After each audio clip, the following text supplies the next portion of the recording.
build in extra time when you fly somewhere else to enjoy the scenes, to meet people that you otherwise would not have known were there. Always build in buffer time. And something random might happen. You might need the extra time. You want to go see someplace, do something. Your car breaks down. My car broke down in Costa Rica one time. And, they had to come out and get me. I was a day away from civilization. I didn't have time buffered in for that.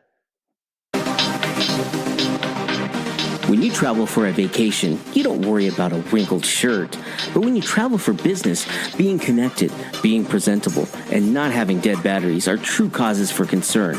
So get on board for some business travel hacks with your host, Brian Eisenberg.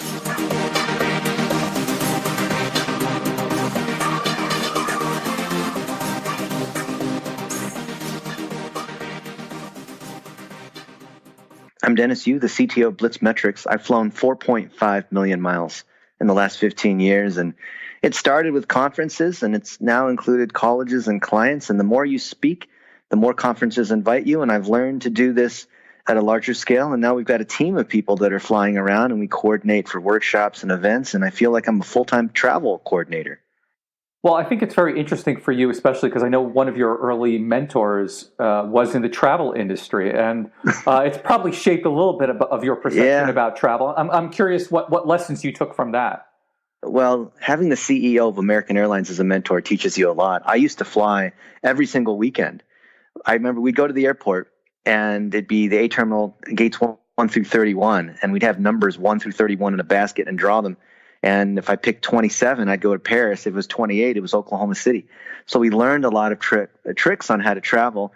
And in the airline industry, before 9/11, when I was traveling, it was so much easier. You didn't have all this crazy security stuff. I'd be able to wake up, Brian, I kid you not, I timed it, 30 minutes before departure. I would wake up 30 minutes before and pack and drive to the airport, go to the counter, because I'd park there at the terminal and board the flight myself. You can't do that today. And a lot of things you learn in how to hack travel to get the best fares, to get through, security faster, like Nexus and PreCheck, global entry, these kinds of things. Most people don't really know them. Working at the airline, you learn so much more because you get to travel for almost nothing. And as an employee, I got something called an ID-90 where I could fly for 90% off. So I could fly the Concorde at 90% off, but it's still a $1,500 ticket, right? Absolutely. So with all those 4.5 million miles, what do you believe your travel superpower is today? I know how to get to any city on the planet with the minimum cost and effort. What do you wish you knew when you first started traveling for business that you now know? Man, I'm a big fan of Southwest Airlines in the United States. Companion Pass is where it's at. You can get the Southwest card that'll get you perhaps halfway there. You need 110,000 points. And I can bring, we travel a lot. I can bring someone else with me for free. And I use that in combination with the Admirals Club. So I have status on American Airlines. But what I'll do is, let's say I'm in Denver or I'm in San Francisco, I'll chill out at the Admirals Club before flying out. Or if I'm connecting on Southwest, where they like to connect through Denver and Phoenix a lot, where you don't have to go outside of security and back in, we'll just chill while we're connecting at the Admirals Club and be able to eat and drink and do all those kinds of things. And that saves a lot of money. And we have a lot of flexibility because Southwest allows you to change things. You get same-day standby when you're on their top tier. And sometimes I'll have business meetings like the remodeled lounge at LAX. I'll invite people to come meet me at the airport, and I'll get them a boarding pass through Southwest Airlines, which takes me about 2 minutes to book them through points, cancel the boarding pass before they go through security. My friend can go through security and meet me at the Admirals Club. We'll chill out there. They've got conference rooms and food and showers and things like that. Use it as an office. And then I'm on my way. I've had a lot of people that want to meet, and we meet at the airport, and they meet me at the Admirals Club. So what would you think with all this experience is your favorite travel hack that you probably share with your team? Well, it's one that I shouldn't tell anybody because at the airline I used to work at American Airlines. We would bus people for this, but you can do what's called a hidden city.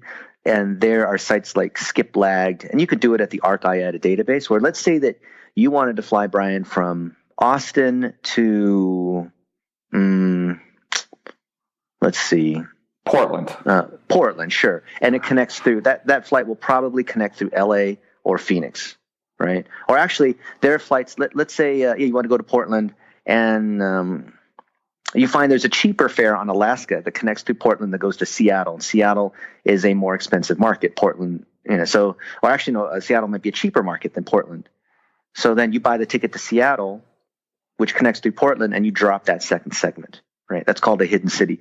A lot of the flights that go into Canada will connect through Portland and Seattle, and you just drop that extra city. If you want to go to LA, the cheapest flights will be going into Cancun, which is a leisure destination. So you just drop that second segment. The trouble is that if you want to fly domestically and you do a hidden city, by dropping the international segment, you still have to check in internationally and show your passport. And you don't earn the miles, and you also can't check any bags, of course, because they're going to go onto your destination. So that's my favorite thing to do. You'll often get tickets for half the price. You've just got to be careful because, again, it's got to be one way. If you book a round trip with a hidden city, if you miss one segment, it auto-cancels all the following segments. So the airlines don't like that. So don't do that by logging into your frequent flyer account. I like to do it for team members. I don't do it for myself. Plus, you want to board early because in fact, I don't check bags unless I have to. Even on, long trips, like a month-long trip, I won't check bags. I'll have my backpack and my expandable Travel Pro carry-on, and I'll try to make sure I board early so I can stick my carry-on up above, and then my backpack I just slide under the seat. Do you have any special bags you use? Any special travel clothes, footwear? Yeah. What's in that bag that lets you go for a month? So don't do things like neck pillows that show that you're a complete noob. Most of the flight attendants and pilots I discovered early on, over 20 years ago when I started working at American, they used Travel Pro as their favorite brand. And I thought, why wouldn't I just get a cheap old Samsonite or these other kinds of luggage? Travel Pro is I feel like a commercial, is a more durable kind of luggage. And you can get it on Amazon for like $80, for a regular size, or a big one for like $100. And they have a warranty. They replace everything. Inside my luggage, I like to pack all the basic things, a few T-shirts, a few dress shirts, a couple pants. I like to pack 2 of them because you never know when one of them will get wet or dirty. And a pair of running shoes so I can exercise at the hotel. I try to choose hotels that have a good gym that's 24 hours. Vegas, they don't do that. They shut the gyms down at 5. And having an expandable rollerboard, the standard 22-inch rollerboard that's expandable, allows you to put in an extra 30 or 40% more stuff. So if you want to bring back souvenirs for your team, then you could do that. The backpack I have with me, this is one trick that real road warriors know. Sometimes when you get on a little plane, they force you to check the bag, and they won't necessarily gate check it, which is to give it to you back, valet, give it to you back at the gate. They may force it to baggage claim or check it all the way through to your final destination. So I like to keep a dress shirt and pair of pants rolled up in my backpack. So in case I'm separated from my luggage, I'll still be okay, right? I had a meeting with the chief marketing officer of California Pizza Kitchen, and the airline lost my bag. And so I had to go in there wearing a T-shirt and gym shorts into a boardroom full of all these executives. And I had to make this excuse like, the airline lost my bag. This is not how I did. Because I like to travel comfy. You should always travel comfy. Don't like when I worked at American, I would be able to fly in first class for like nothing. So I would fly often, like DFW to LA to see my mom. That was a $7 ticket because you had to pay some of the extra for like food and your incremental cost of gas. So it'd be $7 to fly to LA. First class was $21. And I remember thinking, do I want to pay the extra $14 to fly in first class? I'd only do it if there was a meal. So if I was flying on an 8:00 flight where they weren't serving the meal, then I would just sit and coach. But if I bought first class for $21, I would eat the meal. And then if it was relatively empty in the back, I would just grab a row of 3 and then lay down there, right? That domestically. And then if I was flying internationally, I would fly, say, like first class to London. I'd eat the caviar, the Haagen-Dazs ice cream. They have the most amazing sundaes on American Airlines where they make this thing for you. And then instead of going to the back, because when you have 3-class service, first class international, is amazing. So then you get the fully laid back seats. You have your own like little cubicle thing going on. So I would just hang out there, but that they would charge $100. And I know it sounds like nothing for you, but for, an airline employee that doesn't make very much money, paying $100 to fly first class is kind of a lot of money if you're flying every weekend, right? What is in your carry-on? You got, obviously, you talked about the international adapter, and you talked about your rolled-up shirt and pants just in case you get stuck. What else is in there? Well, I have a rubber squeeze chicken, and in fact, I have it right here next to me, which is I always carry some kind of gift, something funny, some item to give away. Recently, I've been carrying ring lights because we've been teaching people how to do 1-minute videos. And for people that make a good 1-minute video on stage, we'll give them these ring lights that we buy on Amazon for $13. I find it's nice to carry things that are friendly for flight attendants. So maybe some gift certificates, which I'll carry in my backpack as well. It's always just for the occasion. I also carry a pair of goggles in case I want to swim at the hotel pool or the beach.